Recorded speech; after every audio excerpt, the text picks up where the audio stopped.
మనం ఇప్పుడు 4th రూల్ని explain చేసుకుందాము. నేను ఆల్రెడీ 120 రూల్స్లో 3 రూల్స్ అప్లోడ్ చేశాను. ఫస్ట్ అది చూడండి, తర్వాత 4th రూల్ చూడండి, మీకు క్లారిటీగా అర్థమవుతుంది. ఓకేనా?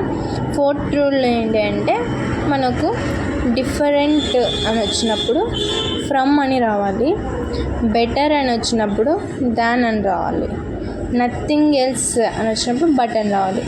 గుర్తుపెట్టుకోండి, డిఫరెంట్ అని వచ్చినప్పుడు ఫ్రమ్ రావాలి, బెటర్ అని వచ్చినప్పుడు దాన్ రావాలి, నథింగ్ ఎల్స్ బట్, ఈ విధంగా రావాలి. సో ఎగ్జాంపుల్స్ చూద్దాం, తర్వాత మీకు అర్థమవుతుంది ఎలా యూస్ చేయాలి అని.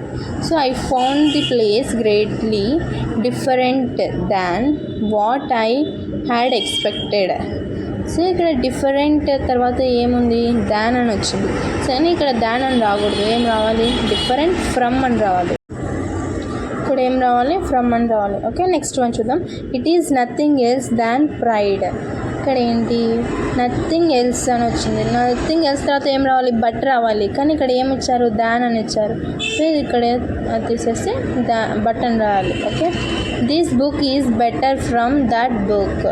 ఓకే, ఇక్కడ ఏమన్నారు, బెటర్ అని ఇచ్చున్నారు. బెటర్ తర్వాత ఏం రావాలి, దాన్ అని రావాలి, కానీ ఇక్కడ ఏమి ఇచ్చారు, ఫ్రమ్ ఇచ్చారు. సో ఇక్కడ దాన్ అని రావాలి. ఇవి ఎగ్జాంపుల్స్. సో ఇక్కడ ఏంటంటే నేను 3 ఎక్స్ప్లెయిన్ చేస్తాను. నెక్స్ట్ నేను డిస్క్రిప్షన్లో మోర్ ఎగ్జాంపుల్స్ ఇస్తాను, ప్లస్ ఆన్సర్స్ కూడా ఇస్తాను, ఒకసారి చెక్ చేయండి. ఓకే, అండ్ ఇవే కాకుండా మోర్ ఎగ్జాంపుల్స్ మీరు ప్రాక్టీస్ చేయడం వల్ల, సాల్వ్ చేయడం వల్ల ఏంటంటే బాగా గుర్తుండిపోతుంది. Okay, and thank you.